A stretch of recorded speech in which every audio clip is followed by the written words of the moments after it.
આ કળિયુગમાં માણસ કઈ હદે નીચે જઈ શકે છે તે કહેવું મુશ્કેલ બની ગયું છે, કારણ કે એક ઘટના એવી બની છે કે જે તમે સાંભળશો તો તમારું હૃદય પણ કંપી ઉઠશે। મિલકત અને રૂપિયાની લાલચે દીકરા અને વહુએ પોતાના જ માતા પિતાની ઠંડા કલેજે હત્યા કરી નાખી છે। ત્યારબાદ આ ભયાનક ગુનાને આકસ્મિક બનાવમાં ખપાવી દેવાનો પ્રયાસ પણ કર્યો હતો। હદ તો ત્યારે થઈ ગઈ જ્યારે હત્યાના ત્રીજા જ દિવસે પુત્રને નિર્લજ રીતે પાણીપુરી ખાતા જોવામાં આવ્યો। આ દ્રશ્યએ પોલીસની શંકાને વધુ મજબૂત બનાવી અને પછી તપાસ આગળ વધતા એવા મોટા ખુલાસા થયા કે સમગ્ર વિસ્તારમાં સન્નાટો છવાઈ ગયો। નમસ્કાર, હું મયુર, સ્વાગત છે સ્વરાજમાં આપનું। આ ઘટના છે ભાવનગર જિલ્લાના તળાજા શહેરના રામટેકરી વિસ્તારમાં અકસ્માતે વૃદ્ધ દંપતી સળગી જવાના મામલે મોટો વળાંક આવ્યો છે। 64 વર્ષીય કિશોરભાઈ વેલજીભાઈ વેઠા અને 60 વર્ષીય પત્ની રેખાબેન કિશોરભાઈ વેઠા તેના જ ઘરમાંથી સળગી હાલતમાં મૃતદેહ મળી આવ્યા હતા। શોર્ટ સર્કિટ અથવા તો જાતે જ્વલનશીલ પ્રવાહી ચાટીને પતિ પત્નીએ જીવન ટૂંકાવ્યું હોવાની શંકા વ્યક્ત કરવામાં આવી હતી। જોકે હવે પીએમ રિપોર્ટ અને પોલીસ તપાસ બાદ અકસ્માતે સળગી જવાની ઘટનામાં નવો વળાંક આવ્યો છે। વૃદ્ધ દંપતીને તેમના જ દીકરા અને વહુ દ્વારા હત્યા કરાઈ હોવાનું ખુલ્યું છે।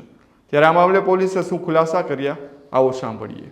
એ સોની દંપતીની હત્યા થયેલી તારીખ થોડા દિવસ પહેલા એમાં એમના દીકરા અને દીકરી વહુ એમને મારી નાખી અને સળગાવી દીધી। સૌપ્રથમ તળાજા પોલીસ સ્ટેશન એડી દાખલ થઈ, જે એડીની તપાસ કરી અમે ફોરેન્સિક સાયન્સ લેબ પીએમ કરાવેલ, એફએસએલમાં મુદ્દામાં મોકલેલ, જેના તારણ રૂપે તપાસમાં એવું ફલિત થયેલ કે તેમના ગળું દબાવીને હત્યા કરવામાં આવેલ છે અને ત્યારબાદ સળગાવી નાખવામાં આવેલ છે।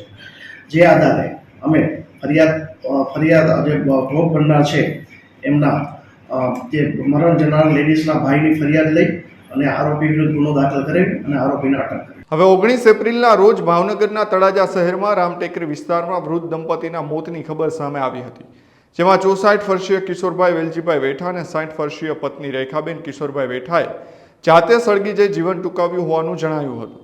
જોકે શા કારણે વૃદ્ધ દંપતીએ જીવન ટૂંકાવ્યું તે અંગે પોલીસ તપાસ શરૂ કરી હતી અને બંનેના મૃતદેહને પીએમ અર્થે ખસેડી તળાજા પોલીસ દ્વારા વધુ કાર્યવાહી હાથ ધરવામાં આવી હતી।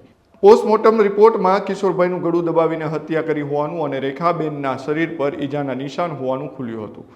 જીવતા સળગી જવાની ઘટનામાં શ્વાસનળીમાં કાળી મેશ ભરાઈ જતી હોય છે, જેની પણ પોસ્ટમોર્ટમમાં ગેરહાજરી મળી હતી, જેના કારણે પહેલા હત્યા કરી બાદમાં અકસ્માતમાં ખપાવી દેવા અને બંનેને સળગાવ્યા હોવાની શંકા મજબૂત બની હતી। પોલીસને પહેલાથી જ આ ઘટના આકસ્મિક નહીં પરંતુ હત્યા છે તેવી શંકા હતી। તપાસમાં જાણવા મળ્યું કે વિમલ દીકરો છે તે પિતા કિશોરભાઈ પાસેથી રૂપિયાની માંગણી વારંવાર કરતો હતો, કારણ કે તેના પર દેવું વધી ગયું હતું। તે માતા રેખાબેન પર પણ દાગીના વેચીને રૂપિયા આપવાની માંગ કરતો હતો। વિમલ છેલ્લા 4 વર્ષથી પત્ની હેતલ અને દીકરા સાથે રાજકોટમાં રહેતો હતો।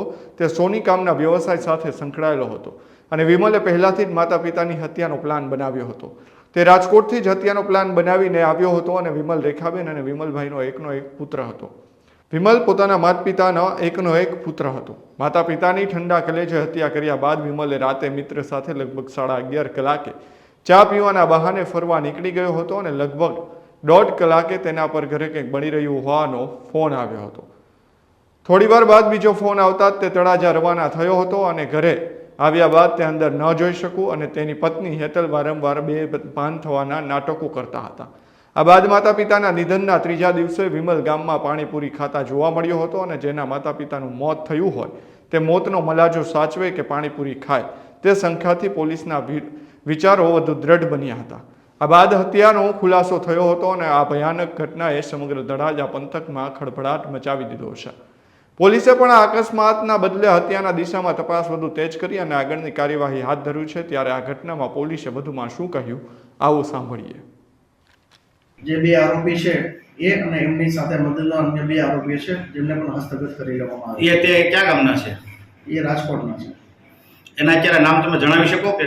હા, એકનું નામ મુનીર ખાન છે અને એકનું નામ આમિર ખાન છે।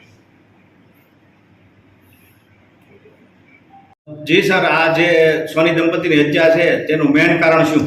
જે મરણ જનાર છે એમનો દીકરો વિમલ છે, અલગ અલગ ધંધા કરતો પણ એમાં એમને ખોટ ગયેલી, એટલે આર્થિક રીતે બહુ સંકળામણમાં આવી ગઈ। એમને પિતા પાસે અવારનવાર પૈસાની માંગણી કરતો અને એમના ફાધરની જે દુકાન છે એ એમને પોતાને લઈ લેવી હતી કે એમને પૈસાની જરૂર હતી, જે એના ફાધર આપતા ન હોય, જે તાત્કાલિક એમની પ્રોપર્ટી એમના નામે થઈ જાય એ હેતુથી એમને એના મમ્મી પપ્પાને કાવતરું રચી અને મારી નાખ્યા.